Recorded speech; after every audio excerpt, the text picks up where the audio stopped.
মাহদী আসার আগে একটি লোহিত বর্ণের মৃত্যু, লাল মৃত্যু, অগ্নিগর্ভ মৃত্যু, মানে আগুন জনিত কারণে, অগ্নিদগ্ধ হওয়ার কারণে একটা মহা মৃত্যু ছেয়ে যাবে। এটা পারমাণবিক যুদ্ধ, অ্যাটমিক যুদ্ধ, যেটা এখন বিশেষজ্ঞরা বলতে শুরু করেছেন যে 2025-এ কি হয়। 24-এর কথা আমরা আগে বলেছি, 24-এ যা হবার সেটা তো হয়ে গেল, এখন 25-এর প্রতীক্ষা আছি। 25 আরো ভয়াবহ ধ্বংসযজ্ঞ নিয়ে আসতে পারে। 2/3 মানুষ পৃথিবী থেকে হারিয়ে যেতে পারে, আল্লাহু আলাম, আল্লাহর কাছে সবকিছু।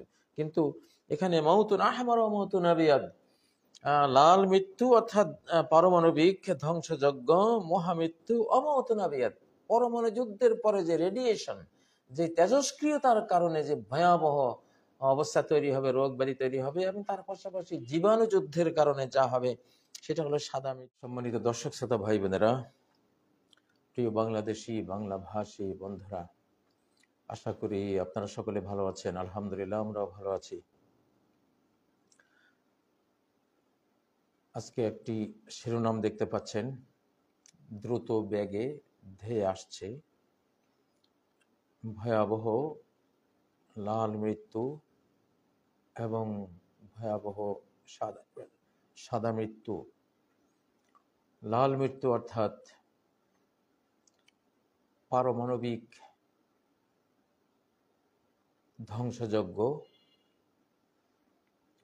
এবং সাদা মৃত্যু অর্থাৎ পারমাণবিক যুদ্ধের রেডিয়েশন এবং জীবাণু যুদ্ধের দ্বারা সংঘটিত মহামারী। এতে হারিয়ে যাবে পৃথিবীর 2/3 মানুষ। বর্তমান বিশ্ব পরিস্থিতি সেদিকে যাচ্ছে খুব দ্রুত বেগে। সিরিয়ার বাশার আল আসাদ পালিয়েছে। 53 বছরের তাদের পারিবারিক ধ্বংসযজ্ঞ, নির্যাতন ওই জাতির উপরে যা চালিয়েছিল, বাংলাদেশি স্টাইলেই বাশার আল আসাদ পালিয়েছে। বাংলাদেশ যেন এই ব্যাপারে অগ্রবর্তী মডেল, কিভাবে পালাতে হয় জালিম শাসকদের। তো বাংলাদেশের মডেলেই বাশার আল আসাদ পালিয়েছে, কিন্তু সামনে কি আছে সেটাই আজকে বলবো। কোরআনে কারিমের একটি বিস্ময়কর সূরা হলো সূরা বানী ইসরাইল। বানী ইসরাইল মানে ইসরাইলের সন্তানরা। ইসরাইল মানে ইয়াকুব আলাইহিস সালাম। ইসরাইল মানে আব্দুল্লাহ, হিব্রু ভাষায় আব্দুল্লাহ। তো আব্দুল্লাহ হযরত ইয়াকুব আলাইহিস সালামের উপাধি। বানী ইসরাইল মানে ইয়াকুব আলাইহিস সালামের সন্তানরা। বর্তমান যে রাষ্ট্রটি আমরা এই নামে চিনি, তারা এবং তাদের যেই ডিপ স্টেট এবং সারা পৃথিবীকে মূলত অভ্যন্তর থেকে তারাই নিয়ন্ত্রণ করে। সারা বিশ্বব্যাপী পাপাচার, যত অন্যায় অনাচার, ফাসেকি ফাজেরি, জিনা, LGBTQ এবং নানান ধরনের যত রকমের পাপাচার অপরাধ আছে বিশ্বব্যাপী, এগুলো সব তারাই নেতৃত্ব দিচ্ছে। তো সূরা বানী ইসরাইলের মধ্যে 16 নম্বর আয়াত লক্ষ্য করুন, যেন তারা যেই যুগে পৃথিবীকে ক্যাপচার করবে, নিয়ন্ত্রণ করবে, জাতিসংঘ তাদের বিশ্ব স্বাস্থ্য, তারা যখন বিশ্বকে নিয়ন্ত্রণ করবে, পাপাচার দিয়ে গোটা পৃথিবীকে নাপাক করে দিবে, তখন কি হবে? সেই সূরারই তাদেরই কর্মযজ্ঞ এবং অপকর্মযজ্ঞ এবং তার ফলশ্রুতিতে যে ধ্বংসযজ্ঞ আসবে তার প্রতি ইঙ্গিত এই আয়াতের মধ্যে। 16 নম্বর আয়াত সূরা বানী ইসরাইল। ওয়াইজা আরাদনা আন নুহলিকা ক্বরিয়া, আমি যখন কোন জনপদকে ধ্বংস, মানে এমন ভাবে মরে গেছে যে তার ছেলে মেয়ে, মানে তার আর বংশ নেই, বংশ শেষ, নির্বংশ, হালাক হলো এই ধরনের ভয়াবহ ধ্বংস। ওয়াইজা আরাদনা আন নুহলিকা ক্বরিয়াতান আমারনা মুতরাফিহা, আমি যখন কোন রাষ্ট্রকে, কোন জনপদকে সম্পূর্ণ ধ্বংস করে দিতে চাই, তো আমি কি করি, আমার না মুতরাফিহা, যারা মুতরাফ ভোগী শ্রেণী আছে, ধনিক শ্রেণী আছে, ঐশ্বর্যের অধিকারী আছে। আজকে বিশ্বের 99% সম্পত্তি তেরোটা ফ্যামিলির হাতে রয়েছে। এই ফ্যামিলিগুলো ইহুদি এবং জায়নিস্ট তারা, আর তাদের অন্যান্য যারা আছে লক্ষ লক্ষ, গোটা বিশ্বের সব সম্পত্তি তাদের হাতে বলা চলে, অল্প কিছুই বাইরে আছে, এরা মুতরাফিন। তো এদেরকে আমি যখন আমার না মুতরাফিহা, আমি তাদেরকে কর্তৃত্ব দেই, ক্ষমতা দেই, বিশ্বব্যাপী ক্ষমতা এখন তাদের। ফাফাসাকু ফিহা, তারা ওই জনপদে এখন বিশ্বব্যাপী তারা ফাসেকি ফাজেরি, যত রকমের অপরাধ অপকর্ম আছে সবকিছু তারা ছড়িয়ে দিয়েছে। আমরা জানি আজকে অপরাধের কি স্বর্গরাজ্য বানিয়েছে তারা এই পৃথিবীকে। তো ফাহাক্কা আলাইহাল কওলু ফাদাম্মারনাহা তাদমীরা, তখন সেই ফাসিকদের উপরে, ভোগী সম্প্রদায়ের উপরে আমার ধ্বংসের নির্দেশ বাস্তবায়িত হয়ে যায়। ফাদাম্মারনাহা তাদমীরা, আমি এটাকে কমপ্লিট ডিস্ট্রাকশন, মানে কমপ্লিট ধ্বংসযজ্ঞ আমি তাদের উপর চাপিয়ে দিই, একেবারে শেষ করে দিই। তো এটা কিন্তু সূরা বনী ইসরাঈলের আয়াত। মানে এই সম্প্রদায়টি যখন পৃথিবীকে পাপাচার দিয়ে নাপাক করে দেবে, তখন এমন একটা ধ্বংসযজ্ঞ পৃথিবীর উপর আসবে। কারণ তাদের কারণে আজকে পৃথিবীতে শত শত কোটি মানুষ ফাসেক ফাজের, শত শত কোটি মানুষ মদ্যপ, নেশাগ্রস্ত, সুদখোর, জেনাকার, এলজিবিটি এবং খুনি, পরের সম্পদ হরণকারী, জালিম, মানে তাদেরই কারণে আজকে গোটা পৃথিবী এসব পাপাচারে ভরে গেছে। তো এই কারণেই ফাদাম্মারনাহা তাদমীরা, আল্লাহ বলছেন আমি একেবারে বিনাশী আযাব দিয়ে এই ধরনের চরিত্র যাদের, তাদেরকে ধ্বংস করে দেব। সেটা দেখলেন এখানে এই সূরারই 58 নম্বর আয়াত আপনি দেখবেন যে তারা কি করেছে, পৃথিবীটাকে কি সর্বনাশের মুখোমুখি করে দিয়েছে পৃথিবীকে। আল্লাহ কি বলছেন, ওয়া ইম মিন ক্বরিয়াতিন ইল্লা নাহনু মুহলিকুহা ক্বাবলা ইয়াউমিল কিয়ামা, পৃথিবীর মধ্যে যত রাষ্ট্র আছে এমন একটা রাষ্ট্র থাকবে না এমন কিয়ামতের আগে, ক্বাবলা ইয়াউমিল কিয়ামা, মহাপ্রলয়ের আগে, মানে এই টাইমটাই আমাদের, মহাপ্রলয় আসার আগে এমন একটা যুগ আসবে যে ওই যুগে এমন কোন জনপদ, দেশ, রাষ্ট্র আমি অবশিষ্ট রাখবো না, যাকে আমি হয় একেবারে ধ্বংস করে দেব, অথবা আও মুআযযিবুহা আযাবান শাদীদা, কঠিন শাস্তি ভোগ করাবো। যারা ধ্বংস হওয়ার তাদেরকে সম্পূর্ণ ধ্বংস করে দেব, আর যাদের পাপাচার অত ভয়াবহ নয় তাদেরকেও কঠিন শাস্তি আমি আস্বাদন করাবো। এই সূরারই আয়াত, এই সূরারই এই বনী ইসরাইল সূরার সর্বশেষ 104 নম্বর আয়াতটি নিয়ে আসছি। ফাইজা জাআ ওয়াদুল আখিরাতি জিনা বিকুম লাফিফা, যখন এই বনী ইসরাইলকে সর্বশেষ শাস্তি দেওয়ার দিনক্ষণ ঘনিয়ে আসবে, জিনা বিকুম লাফিফা, আমি তোমাদেরকে সংঘবদ্ধ করে নিয়ে আসবো। লাফিফ বলা হয় বিভিন্ন গোত্রের মানুষ এক জায়গায় একসাথে হওয়া।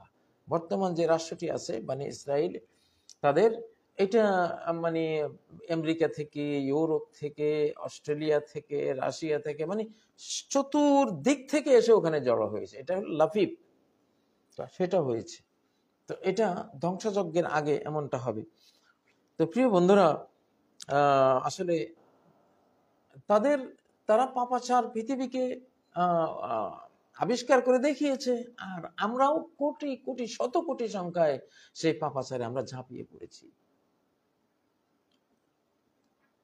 আজকে সুদ গোটা পৃথিবীকে ছেয়ে ফেলেছে, জিনা গোটা পৃথিবীকে ছেয়ে ফেলেছে, আজকে এলজিবিটি, আজকে যে এগুলি মানে কম এলুতের অভিশপ্ত যেই কর্ম, এই কর্ম গোটা পৃথিবীকে এখন ঢেকে ফেলেছে, এবং অন্যায়, অনাচার, জুলুম, খুন, এগুলো গোটা বিশ্বে ছড়িয়ে গেছে।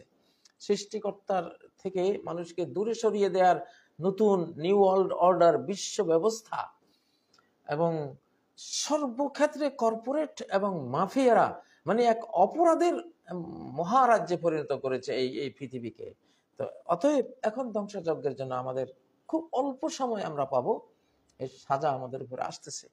সেটাই আজকে আমি বলেছি, লাল মৃত্যু এবং সাদা মৃত্যু। এটি হযরত আলী রাদিয়াল্লাহু তাআলা আনহুর একটি হাদিস। হাদিসটি হলো বাইনা ইয়াদাইল কাইমি মাউতুন আহমারু ওয়া মাউতুন আবিয়াদু, ইমাম মাহদী আসার আগে একটি লোহিত বর্ণের মৃত্যু, লাল মৃত্যু, অগ্নিগর্ভ মৃত্যু মানে আগুন জনিত কারণে, অগ্নিদগ্ধ হওয়ার কারণে একটা মহা মৃত্যু ছেয়ে যাবে। এটা পারমাণবিক যুদ্ধ, অ্যাটমিক যুদ্ধ, যেটা এখন বিশেষজ্ঞরা বলতে শুরু করেছেন যে 2025-এ কি হয়। 24-এর কথা আমরা আগে বলেছি, 24-এ যা হবার সেটা তো হয়ে গেল, এখন 25-এর প্রতীক্ষা আছি। 25 আরো ভয়াবহ ধ্বংসযজ্ঞ নিয়ে আসতে পারে, 2/3 মানুষ পৃথিবী থেকে হারিয়ে যেতে পারে, আল্লাহু আলাম, আল্লাহর কাছে সবকিছু। কিন্তু এখানে মাউতুন আহমার ওয়া মাউতুন আবিয়াদ, লাল মৃত্যু অর্থাৎ পারমাণবিক ধ্বংসযজ্ঞ, মহামৃত্যু, অমাউতুন আবিয়াদ পরমাণু যুদ্ধের পরে যে রেডিয়েশন, যে তেজস্ক্রিয়তার কারণে যে ভয়াবহ অবস্থা তৈরি হবে, রোগ ব্যাধি তৈরি হবে, এবং তার পাশাপাশি জীবাণু যুদ্ধের কারণে যা হবে সেটা হলো সাদা মৃত্যু। ও জারাদুন ফি হিনিহি, পঙ্গপাল, তার যে সময় পঙ্গপাল বের হয় এই সময়ও, বা এই লাল আর সাদা মৃত্যুর সময় পঙ্গপাল বেরিয়ে আসবে। ও জারাদুন ফি গায়রি হিনিহি, এবং অন্য সময়ও পঙ্গপাল মানে হাজার হাজার কোটি সংখ্যা বেরিয়ে আসবে। আহমারু কাদ্দামে, এগুলো লাল রক্তের মতো। ফাআম্মাল মাউতুল আহমারু ফাবিস-সাইফ, মওতে আহমার হবে অস্ত্রের দ্বারা, উইপন্স দ্বারা, অর্থাৎ এই যুগের, এখানে তলোয়ারের কথা এসছে, ওই যুগে তো তলোয়ার ছাড়া কিছু বললে মানুষ বুঝতো না, সেই হিসাবে তলোয়ার মানে এখানে অস্ত্র, অস্ত্রের আঘাতে অর্থাৎ পারমাণবিক অস্ত্রের আঘাতে যারা মারা যাবে তারা হলো লাল মৃত্যুর শিকার হবে। আর সাদা মৃত্যু এটা হলো মহামারীর দ্বারা, জীবাণু যুদ্ধ সহ বিভিন্ন কারণে যে মহামারীগুলো ছড়িয়ে পড়বে, ভাইরাস ছড়িয়ে পড়বে, সেই কারণে। এই হাদিসটি মুআজাম আহাদিসিল ইমামিল মাহদী 3য় খণ্ড পৃষ্ঠা 20, হাদিস নাম্বার 574। এই বর্ণনা শুনলেন। হযরত আলী থেকে আরেকটি বর্ণনা রয়েছে, নাম কাতলুন ফাজি, এক মানে ভয়ানক হত্যাকাণ্ড ঘটবে পৃথিবীতে। যে সিরিয়ার ফিতনা থামতে থামতে এরপরে কিন্তু ইমাম মাহাদির পালা।